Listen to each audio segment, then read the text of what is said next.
Hi there, Sandra here from Create in Spain, and today I've got a little project for you that you might quite like. A lot of people have been asking on various forums how you put words text into a shape and mould it to that shape.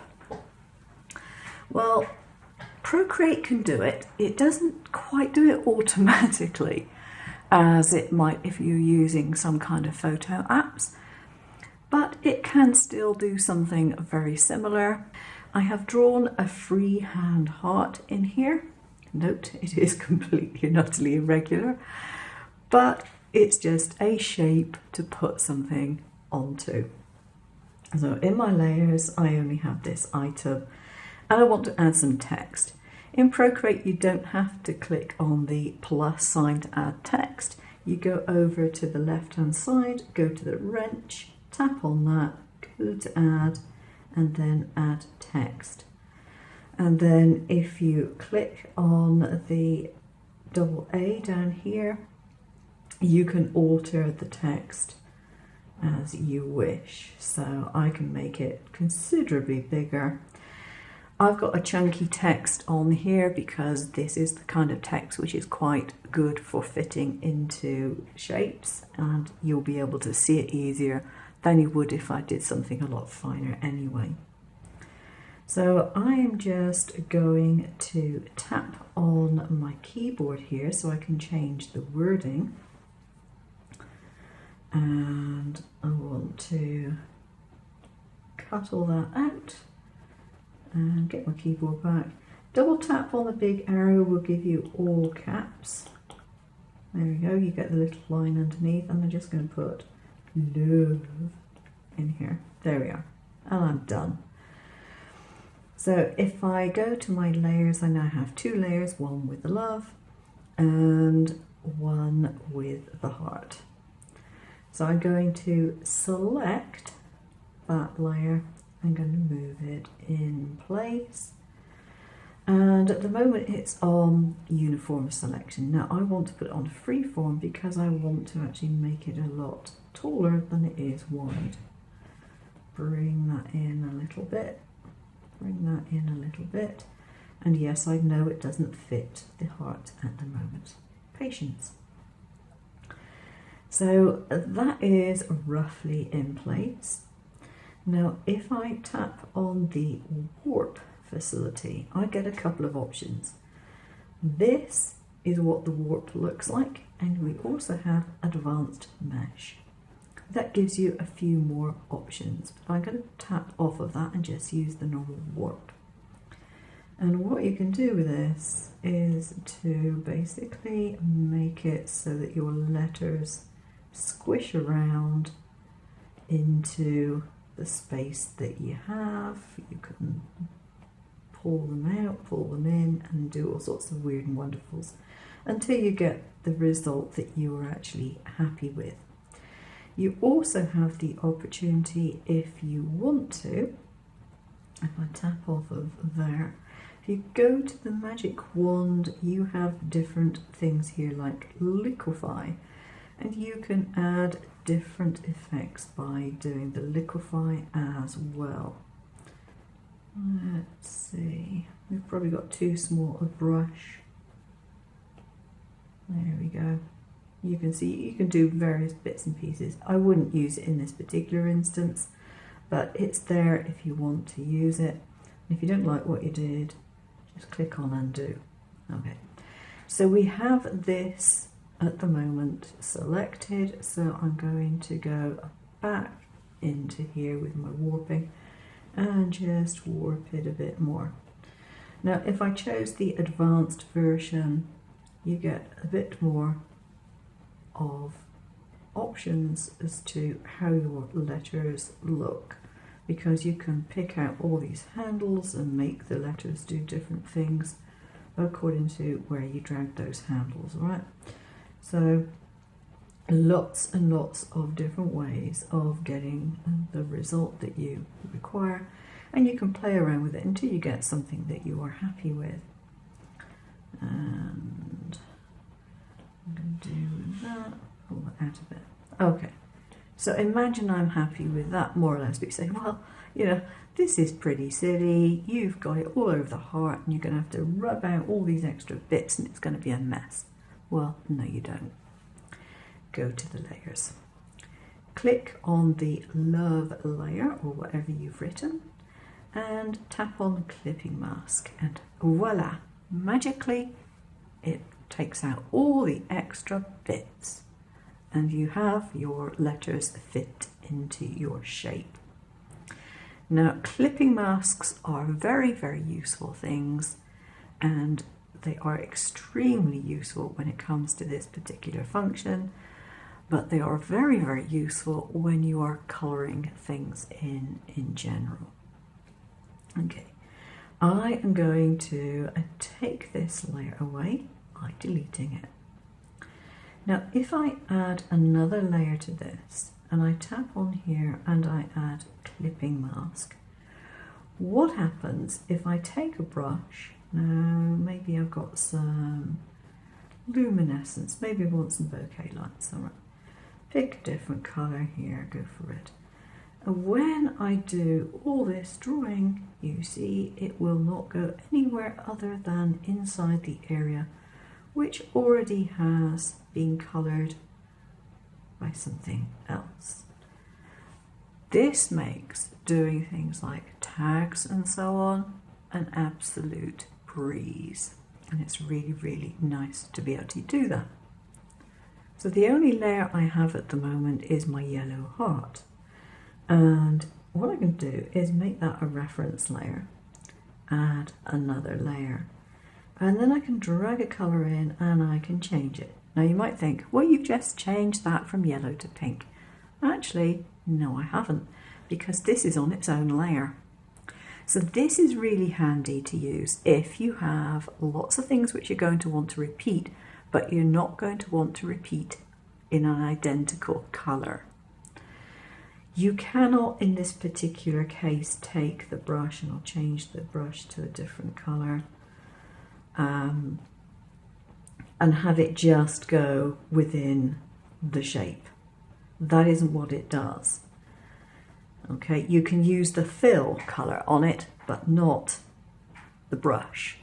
The brush will not obey the reference layer. It will just be a brush layer, and that's all there is to it.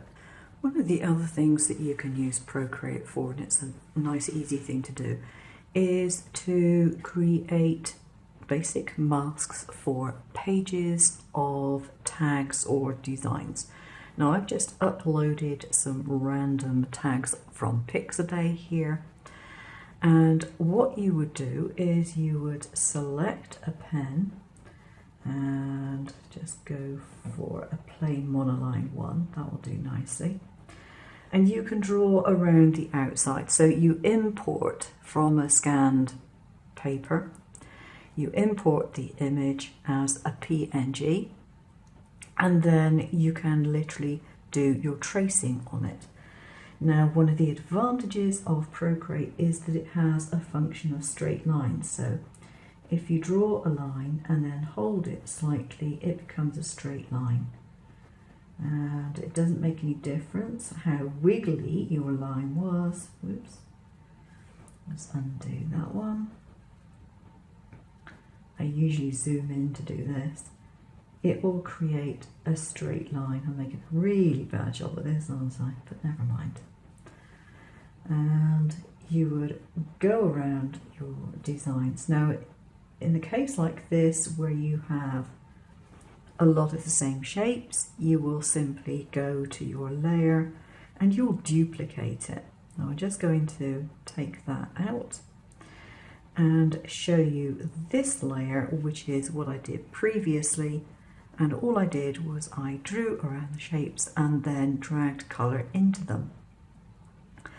Now the advantage of doing this is you can then export that as a PDF, and that has the sizing information in it as well. So if you wanted to actually print that out, as you know, if you had an A4 image set up and you export it as an A4 image, then you would have those sizes directly, and you can use those to scan if you so wish. But the other thing that you can do is, if you have it as a PDF and then you put it into your cutter software, and you take a piece of black paper, for example, and you cut all your shapes from black paper, when you have your images, you can simply place that paper over it to do the scan. Now, if I switch this layer off, you can see that some of these have got white around the outside. And these are the sorts of images which do not scan well on a scan and cut. So if you've got a lot of images like that, or maybe the background is quite busy, maybe it's got pastel stripes or something, it makes those card papers look very pretty, but it's a pain in the neck when it comes to scanning and actually getting a decent trace.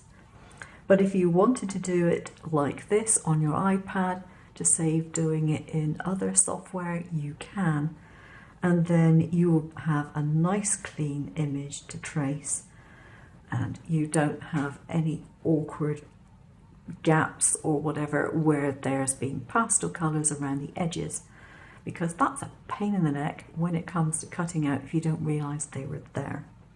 But it's a very handy thing to be able to do, and quite easy to do in Procreate. And as I said, you can zoom in to do your shapes. In the case of circles, and I'll just put an extra line in, an extra layer in here, sorry. If I go to my pen again, if I draw a circle around the outside of here and I'm making it quite wobbly, not looking very circular, is it? If I did that and hold on to it, it makes the true circle. And then I can do that for that. And then I can just fill in with the colour to make it a solid image. It's as easy as that. Especially when you zoom in to do it, because it just makes it so much easier to do a trace. And I'm going to just delete that because I don't need it. But it's not just for using it on papers that you already have. Take this back to my gallery. In SureCutsALot, as it happens, I designed or put in a load of tags. Now these I think came out of the library, and so all I've done on here is I have put a fill colour into them so that the shapes are solid coloured shapes.